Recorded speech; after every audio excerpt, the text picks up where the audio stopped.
This is He Knows Everything, bringing you that heat and far. We keeping a foot on the whoop. Yeeks. We keeping a foot on the whoop. Yeeks. Let's talk about it, man. We have to sit here and ask ourselves these questions about Errol the True Spence and Terrence Buck Crawford and what a forecast of a fight is going to look like. Fight fans have what's called recency bias. Whatever they see that's in front of them, they go by it. Let me say it again. Whatever they see that's in front of them, they go by it. Terrence Buck Crawford, if you watch the fight with the true boxing eye test, the motherfucker was getting touched up. He was getting tagged up. He was getting laced up. There was nothing that Terrence Buck Crawford did that was special. They want to talk about the dog that's in Terrence Buck Crawford. This man was getting touched up like nobody's business. This man was getting exposed. I know without a shadow of a doubt that because of Errol the True Spence's high jab volume, his blinding jab, the fact that he keeps you at the end of the bay of his fucking jab, Errol the True Spence is going to systematically break down Terrence Buck Crawford. Sean Porter's not the best jabber, and Sean Porter's jab was finding itself versus the chihuahua walking behind the damn fence. Now imagine Errol the True Spence in a tactical aggression style. Imagine Errol the True Spence in a technical punch and placement style. And imagine Errol the True Spence in a body snatching work, the levying onslaught of the punishment style.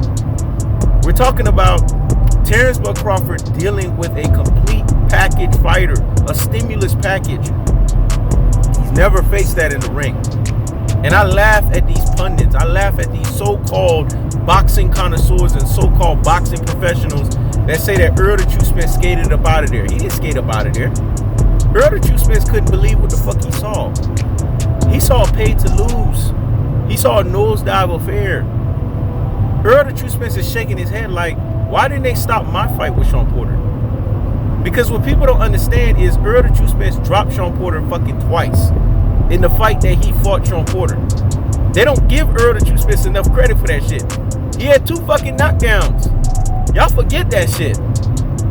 Errol the True Spence systematically broke down Sean Porter, nullified him. And you know what was so impressive about that victory? Errol the True Spence fought Sean Porter's fight. Terrence Buck Crawford, what is your fucking rabbit ass excuse? What is your the chihuahua walking behind the damn fence excuse? You was trying to be a slickster. You was trying to box. And what we revealed is that Terrence Buck Crawford's boxing skills is mediocre as fuck. A lot of people want to say that Terrence Buck Crawford has elite boxing skills. I didn't see that. I saw a guy getting touched up. I saw a guy getting wet the fuck up. And he was on the fucking back foot. If that's back foot defense, it's the things that make you say, It's the things that make you say, What it tells me is that the front foot stalwart that Errol the True Spence is in the refined Mexican come forward style, the perfected Mexican come forward style, mixed with his slickster black style, Errol the True Spence is going to systematically break down Terrence Buck Crawford, man. I don't see that fight going any other way. Like Errol the True Spence told his ass, not 1, not 2, but 3 times, you too light in the fucking ass. He told that motherfucker that shit. I was straight up stopped. See, what people don't understand is they try to bring up Errol the True Spence's issues, his precarious situations. They want to say the car crash, the retina. We don't know if we get in the same Spence. They're worried about Spence. Spence is not worried about himself. So why the fuck are you worried about Errol the True Spence? You guys doubted him in the Danny Garcia fight. He showed up in that fight, out counterpunch a counterpuncher who was a right hand, left hook, right hand, left hook, right hand, left hook. And Errol the True Spence was systematically breaking him down because Errol the True Spence uses what's called high jab volume. That high jab volume is a problem. Let me say it again. That high jab volume is a problem because it blinds you. Spence is a nullifier, man. And then he pressures you. There's no scenario where Terrence Buck Crawford is not going to be pressured throughout the whole fucking fight. The problem with Sean Porter doesn't consistently pressure you. He has his ebbs and flows. Errol the True Spence consistently pressures you the whole fucking fight. But he does it from a tactical aggression style. He does it from a technical punch and placement style. He does it from a body snatching work, a levying onslaught of a punishment style. Errol the Truth Spence walked out of that shit because he was right. Shawn Porter was up. If you know anything about boxing, you have the true boxing eye test, you know that Terrence Buck Crawford was in a precarious situation in that fight. But it was a pay to lose. It was a nosedive. They had to stop this fight because I warned you guys all last week. I prepped you guys as boxing minds. I told you they were going to make the Chihuahua walking behind the damn fence. They was going to make him look like a Chihuahua barking folklore. Let me say it again. They were going to make him look like a Chihuahua barking folklore. That's exactly what they did at their truest and their most properest levels. But we're keeping the foot on the what? On the eggs. We keeping the foot on the what? On the eggs. Look at how many fake as fuck Errol the Truth Spence fans revealed themselves as the Chihuahua walking behind the damn fence. As BUDMAN fans, Terrence Buck Crawford fanboy man crushes, because he knows everything told you guys. These were fake as fuck Errol the Truth Spence fans.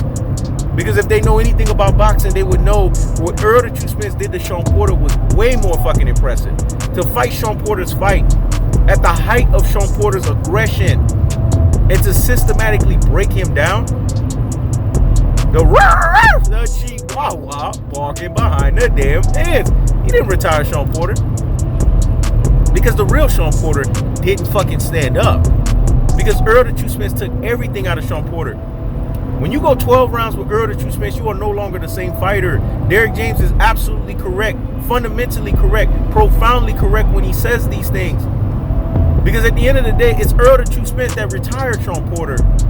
Had nothing to do with Terrence Buck Crawford. It had everything to do with Mr. Tactical Aggression, Mr. Technical Punch and Placement, and Mr. Body Snatching Work, the levying onslaught of the punishment style. Go back and watch those fights. If you watch it, take the sound off, you'll realize that Spence washed fucking Porter. I had the shit 9-3. What Errol the Truth Spence did to Shawn Porter was way more fucking impressive than what this barking fucking Chihuahua did. And what it revealed is when he crossed the side of the street, he realized it ain't that kind of party on this fucking side of the street. That's the cool party. That's the unadulterated. That's the cut through true fashion. When I watched that fight told me everything I needed to know. That when Errol the Truth Spence fights Terrence Buck Crawford, he's gonna wash his ass. I keeps the foot on the whoop. Eggs. I keeps the foot on the whoop. Eggs. He knows everything. Check it out.